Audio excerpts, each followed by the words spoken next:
Hi there, my name is Will and welcome back to another deep dive of workflow components. Today we're going to have a look at plugin defaults and how you can use these to reduce repetition inside of your workflows. Put simply, plugin defaults are a list of default values similar to how you would find in a function. This just allows you to be able to specify some default properties for a type of task and keep that across your flow so you don't have to keep repeating yourself. Really useful if you're going to use the same container image, for example, between different tasks. Jumping into an example here, we can see that we have two different Python script tasks. Now, if we execute this at the moment, it will fail because we have not got the correct libraries installed. Now, we can actually fix this by adding the container image Kestra PyData, which includes a few of the data libraries that we're going to want to use.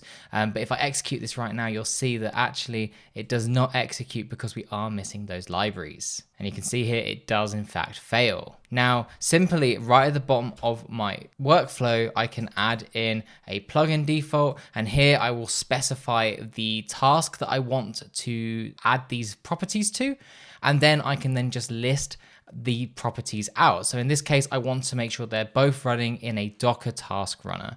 And so to do that, I can add the task runner just like I would underneath the property and then add the properties for that. On top of that, I can also add the container image property where I can specify that Python data image. Now, if I was to execute this, this should work.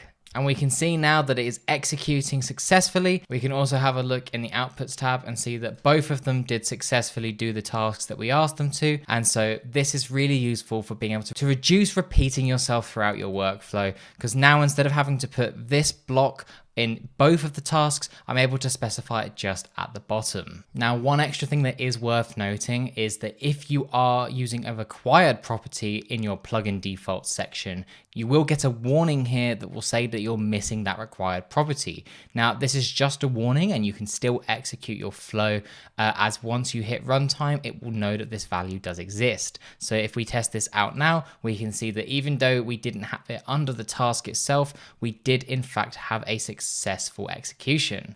So just bear that in mind. Hopefully you found that useful and you're going to start using plugin defaults throughout your workflows to help reduce repeating yourself. Let us know how you're going to use plugin defaults in the comments below and join our Slack community where you can discuss further with community members.